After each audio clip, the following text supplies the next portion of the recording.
Bonjour, c'est Louis et avec Cinémaniacs. Aujourd'hui, je vous fais la critique de Aquaman et le Royaume perdu. Le tout dernier film dans le Snyderverse pour cette année.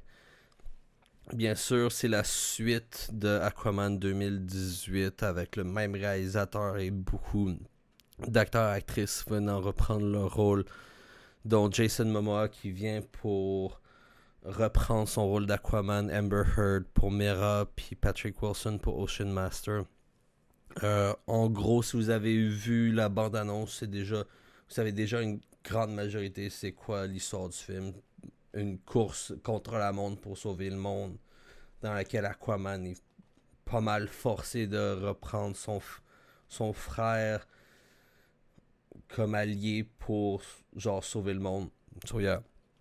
En tant que tel, je vais essayer de vous parler de ce que j'ai aimé, de ce que j'ai moins aimé du film parce que j'ai toujours pensé que pour faire une bonne critique, il faut être capable de donner le crédit là où le crédit est dû.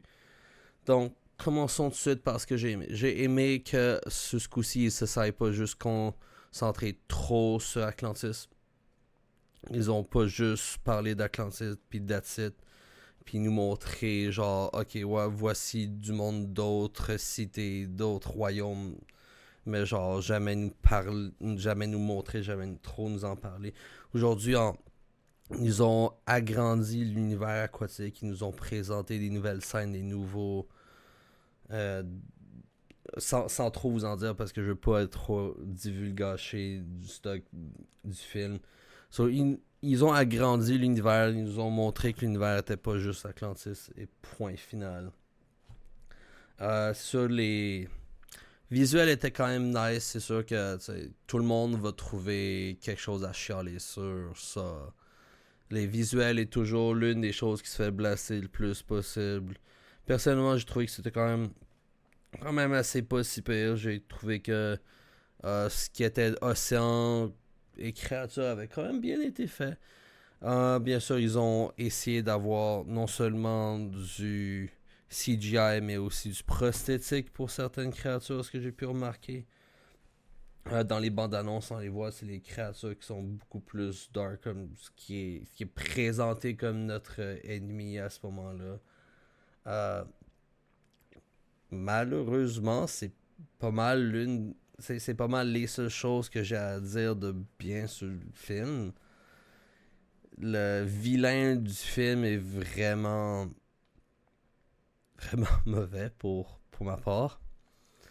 Et l'histoire en tant que telle, tellement de trous et tellement de problèmes dedans que ça commence à faire pitié, sérieusement.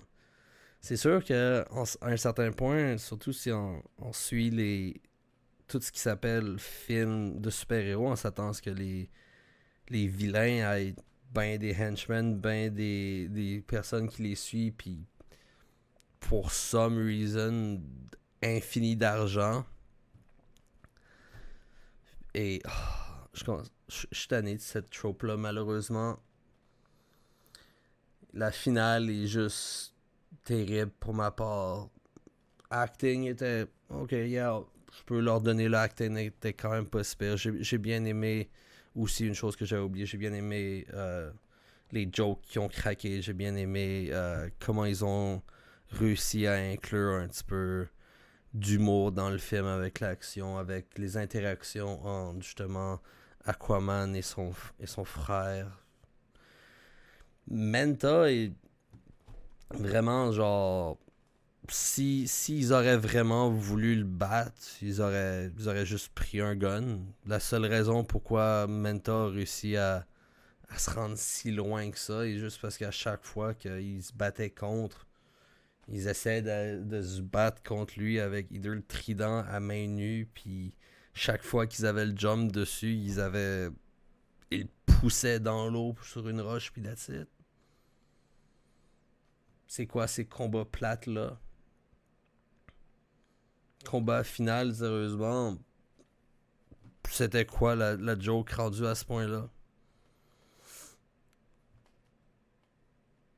Ils ont eu plus d'action et plus d'actual combat qui avait de l'allure avec les henchmen qu'avec quoi que ce soit d'autre. So, disons que story-wise, ça a été quand même assez botché. vraiment pas trippé sur le story. Les ennemis, terribles. Visuel, c'était acceptable pour ma part. J'ai été le voir en cinéma en 3D, ce qui était pas la pire des choses, je te dirais. Le 3D, normalement, de la misère. 3D, souvent quelque chose qui vaut pas la peine. Personnellement, le 3D, ils ont pas essayé d'aller vers le trope d'avoir trop de stock qui vient vers toi. C'était plus pour donner plus de profondeur au royaume sous-marin. Ce que j'ai quand même apprécié, ce que j'ai quand même pu voir qui était nice. À part ça, sérieusement, le film, est-ce que c'était une bonne suite? Quand même. On a Aquaman comme on a eu Aquaman à travers le Snyderverse. Une wild card. Est-ce que c'était enjoyable? Yeah. Grand écran worthy? Si vous avez genre des rabais, si vous avez des passes gratuites, possiblement amener toute la famille pour avoir un peu de fun devant un film que tu peux juste te débrancher puis avoir le fun de rire puis de regarder du monde se battre. Sure. Ça peut valoir la peine. Mais personnellement, j'attendrais quasi plus pour le voir en streaming. 6 ou 7 sur 10 si du monde voudrait vraiment avoir des chiffres. Personnellement, genre les films de super-héros font dur.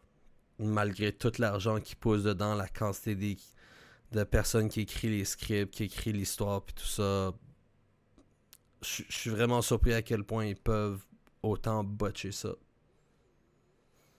Si vous êtes des fans d'Aquaman, je sais pas quoi vous dire sérieusement. J'ai cru comprendre que c'était une version plus wildcard, plus rough d'Aquaman à ce que j'ai pu entendre, mais si vous avez aimé le premier avec leur version, le deuxième pourrait être intéressant pour vous aller voir. Sur ça, c'était Louis pour Cinémaniacs, et sur ça, je vous revois en cinéma.